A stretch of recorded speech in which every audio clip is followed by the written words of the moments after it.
Hello Internet, and welcome to my live reaction for Eden Zero, Chapter 132. When we last left our heroes, we opened with a quick flashback of Shora's training with Ziggy at some point in the distant past, followed by Shora and the Ocean Six talking about going to planet Nero 66 that may give some kind of clue about finding Ziggy. But then Shora just kind of murdered Saika for robot bias. Really pissed off Fabiano. I'm hoping that kind of colors Fabiano as when he rises to Archvillain or whatever his eventual status will be. Maybe he'll end up betraying Shora. Who knows? Anyway, back on the Eden Zero, Shiki and Xenolith are going through some training to help Shiki's gravity powers, and then Xenolith offers everyone training to control their ether gear while being bound. And while he's doing that, Ziggy pops up from Xenolith's body, and there's some kind of illegal VR access, so that probably is Ziggy, who's just kind of there now? Okay, that's where we are. So all of that being said, let's jump right on into Chapter 132, Chrono Witch. And our picture here is of both the robot and human Pino playing on a dolphin. It's real cute, it's good. Anyway, we open where we left off, with the crew still kind of bound for the training, and Ziggy just there now. And Ziggy looks up and says, Shiki. Shiki calls, Grandpa. And Rebecca exclaims, How did Xenolith turn into Ziggy? Has he taken over the VR system? And Wise calls up, This is not good. Hermit, you need to untie us, now. And just then, Ziggy kind of whooshes his arm, and all of the blocks the VR chamber is comprised of all just kind of disintegrate. Leaving along with the rest of the crew, it looks like. It's just him and Shiki now. And Shiki looks around. What happened? Where did everybody go? And Ziggy just taunts him, asking, You want someone to join you? We see this light. And Rebecca falls in. Rebecca! And Ziggy, catches her with, I'm guessing, his gravity ether gear. Shiki, you don't need to learn anything from Xenolith. I've already taught you everything you need. Okay, this is interesting. What? So, when I see the first bubble, my first thought is, you don't need to learn anything from Xenolith because you're just gonna die anyway. But then he says, I've already taught you everything you need? I don't know. And we see Shiki's, sweating here. What do you think you will find if you go beyond that? And Ziggy kind of reaches out towards Rebecca and then just slams her with his gravity ether gear.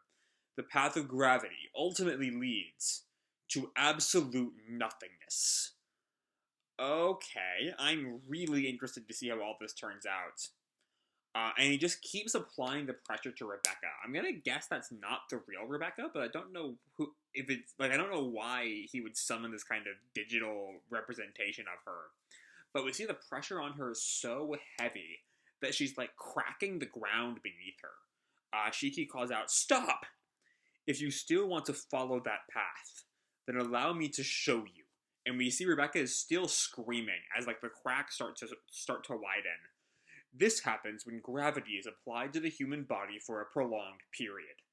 Rebecca still screams, Ah! Rebecca! You see, her capillaries collapse at tremendous speed. If this continues, her internal organs will likely be crushed. And we see Shiki, struggles against his bindings. We see Rebecca's twitching, blood is dripping down her mouth. Shiki just screams, Argh! Observe. Though it may be difficult for you to watch as I crush her face. And we see Shiki, I think, snaps his bindings? Is that what's happening there? Or is this what Xenolith was talking about with using ether gear while bound? Because we see a snap, and we see what looks like one of the bandages being torn, but not all of them. So that might be a little bit more metaphorical, too? Maybe? I don't know. Either way, his ether gear is activated. This is the power of gravity. And then, yeah, just then, Shiki breaks free of his bonds. So I'm not quite sure if that counts as using ether gear while bound. We'll see, though. Anyway, Shiki gets ready with a gravity fist, and goes to, like, throw a punch at Shiki, and Shiki just catches it. And then Ziggy transforms back into Xenolith. So yeah, that kind of... I mean, I'd say I was right about this being a fake Rebecca. I can't imagine Shiki taking this well, though. Like, that could very much introduce some major strains between Shiki and Xenolith. So we'll see what comes of that. Anyway, Xenolith says to Shiki, "Not bad, Shiki." Huh? You activated your ether gear despite your restraints and managed to escape. So yeah, I guess that does count.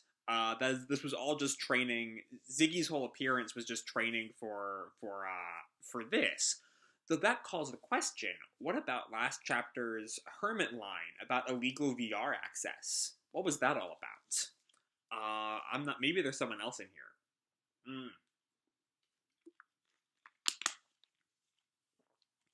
I don't know, but that was still just definitely a dick move on Xenolith's part.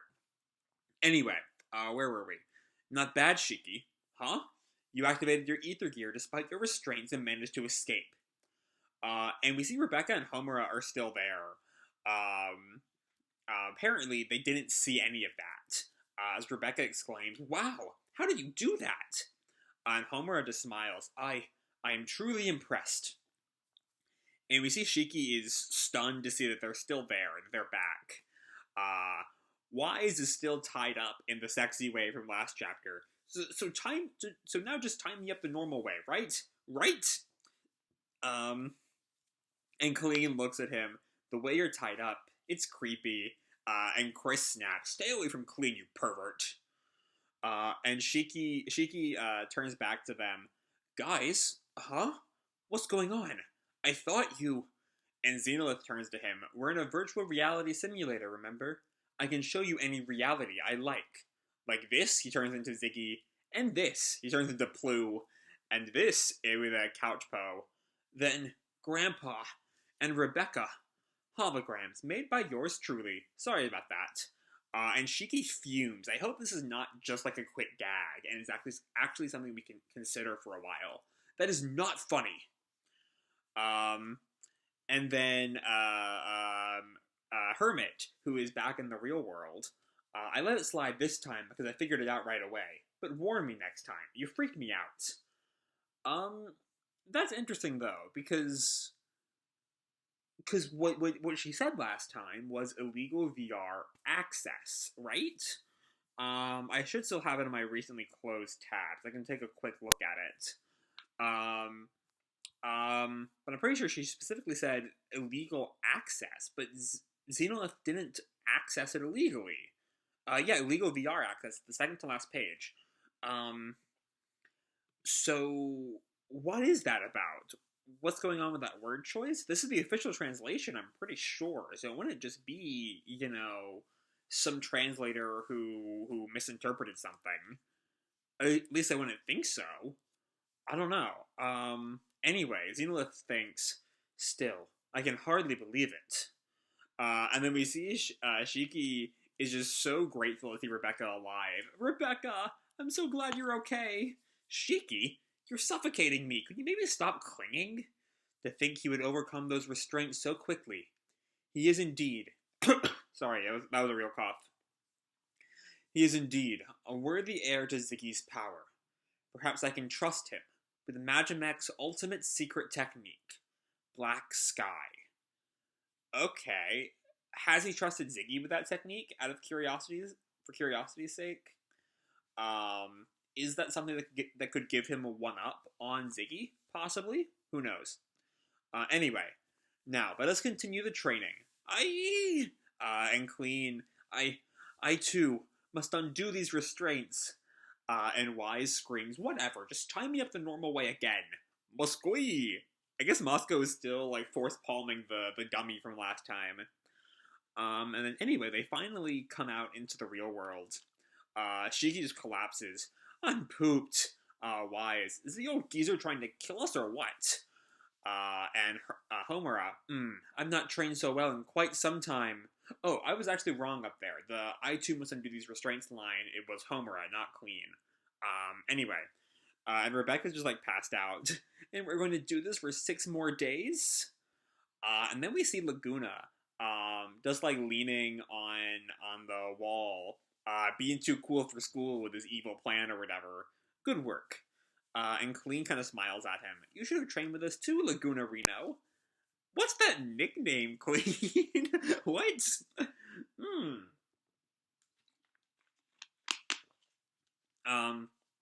And Laguna responds, yeah, I'll think about it. And hey, you're cute when you smile. And Chris snaps at him, stop hitting on my sister, lowlife. And then Xenolith turns to the crew. Tomorrow we'll begin your real training. Seriously? Homura bows. I look forward to it. But Sister interrupts them. Oh yeah, training's fine and all, but maybe we should use that time to look for the relic on Foresta. Oh yeah! I've kind of been thinking, wait a second, weren't they here for a relic? I'm glad they realized they kind of forgot about the relic, what with the whole bot virus. And Xenolith, turns to them, relic? You mean from Mother? And Witch answers, yes, we came to Foresta in search of clues to help us find Mother. Oh-ho! And he rummages in his robes. And he pulls out a bottle cap. You really want these things? Then I can give you as many as you need. Huh? Does he just have a shit ton of relics? And Shiki looks at it. What is that? And Wise answers, a bottle cap. It's a relic. And Homura just freezes. Huh? And Happy looks at their old relic. Whoa, the Mother Ether is definitely reacting. And Pino, then it is a genuine relic. And Wise is, like, sweating, like, cutting them off. No. Look at it. It's just a piece of junk. And Xenolith drops a bomb on them. You can find these things all over the place on Foresta. The name relic makes them sound big and fancy, but really, they're just things like this. All it means is that they are items that were on Mother. On Red Cave, and Witch thinks about it. On Red Cave, we found a candelabra. On Forest, a bottle cap. And both are the size used by humans. And Sister asks her, does that mean people live on Mother? And Hermit responds, or maybe they used to. But that would mean they're still saying this line here by the Starshine seems to imply that there is only one relic on Foresta, and that's just not what Xenolith is saying. He's saying there's a shit ton of them, which is huge. But anyway, Shiki glows, but now we're one step closer to finding her. And then and then we see Rebecca walk off, kind of undoes her zipper a little bit. Anyway, I'm going to take a bath. I'm drenched in sweat. Whoa, I'm hot. And then Xenolith stops her. You, girl captivated by gravity. Okay, that's a word choice. I'm curious if that's just referring to some kind of Shiki Rebecca shipping, or somehow tied into the past memories aspect of Cat Leaper. I don't know. But Rebecca looks back at him questioningly, and Xenolith just says, "Your ether powers are weak." What the hell, man? Have some tact. Captivated by gravity? What is that supposed to mean? I'm not that into Shiki, okay? Not that into Shiki? That means you're a little bit into Shiki, Rebecca. Okay. Anyway. Xenolith says, you will require more intensive training than the others. Rebecca turns away. Well, what do you expect? They've had their powers for forever. I only just learned how to use an ether gear a little while ago. And Xenolith looks on her. Her power is weak, but it is the most special. Special enough to change the world. I mean, that doesn't really tell us anything we didn't already know. We still know there's something up with her power that makes it super special. But we don't really know what. Anyway, in the Eden Spa, we see Rebecca just sitting in the spa. Look, I know I'm weak, okay? Still, I have to go on adventures if I want to get good videos. And if I want to go on adventures, I need powers. And we see just then her ether gear activates, and she stands up. Alright, I'm gonna do this. And she, like, throws a punch, and then throws a kick.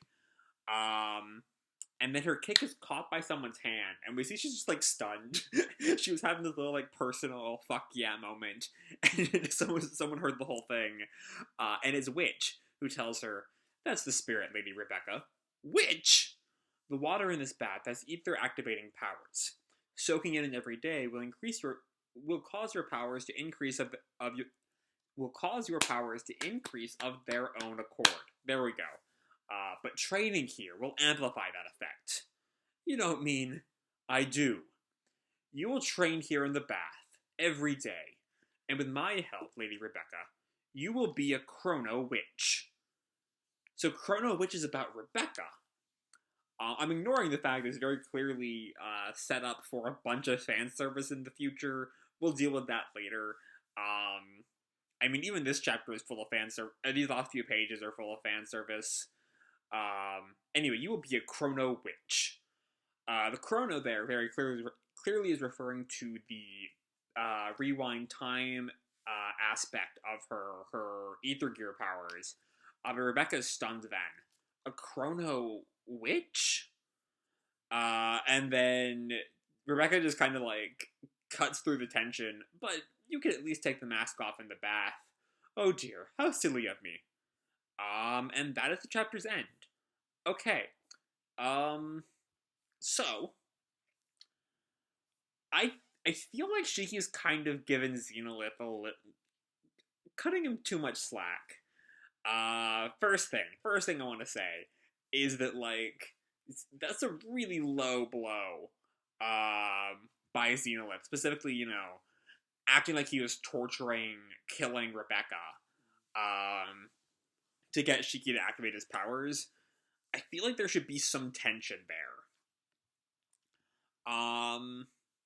And the fact that it's just kind of, like, we have the one panel of him sort of fuming, and then he just kind of stops, and he never really talks about it again. Though, and, you know, we don't see any of that in the later scene with Xenolith about the relics. So, I don't know. I just wish there was some kind of emotional fallout there that we're not really getting. But whatever. It is what it is. It's mostly works. I also like Ziggy's just really intimidating here. Even if he's not really Ziggy. There's just some panels here. And it's just, this man has power beyond your wildest imaginings. Specifically, there's something about the to absolute nothingness that's just like, this is the guy that could fucking kill everyone. Though we do get a little bit of a hint as to how maybe we can stop him with, as Xenolith mentions, the Black Sky attack. It's a little bit unclear if Ziggy also knows that. Just how trusting Xenolith is with this technique. That might be the absolute nothingness that Xenolith referred to as Ziggy, earlier in the chapter. Who knows? That will remain to be seen whenever we get around to learning Black Sky. Anyway, then we find out that relics are just kind of random objects. You kind of could already tell with the candelabra, but there's something about it being a bottle cap that's just so mundane. I honestly really like that decision. But I feel like not enough attention is paid to the crew, or by the crew, to the fact that Xenolith says that relics are just all over Foresta. I mean, are we going to go down there and start picking them up? Or are we just going to sit up here like this? I don't know. We need to... I feel like we should go down there. If there are that many relics on Foresta, just go grab them all. Or grab a bunch of them. As much as you can. And then, yeah, the rest of the chapter is kind of dedicated to Rebecca. And some more hints towards the importance of Cat Leaper. Xenolith's scene doesn't really offer us too much, given that, like, we already know it's super special, like I said. All he really tells us is that it's special enough to change the world, and it's literally already changed the world, 30 times, or 29 times, like, and then we get the spa scene, and I don't really comment on the fan service in the spa scenes, just because it's not super distracting, and, like, I've been reading Mashima manga since I was in high school. You know, nothing he does, unless it's, like, particularly egregious or disrupting from a fight scene, really bothers me. But if it bothers you, this last part is not the kind of chapter you're gonna really want. I do like, you know, one of my favorite comedy scenes, in the past couple of seasons of Titan. It's happened twice. I'm anime only there, so no manga spoilers, please.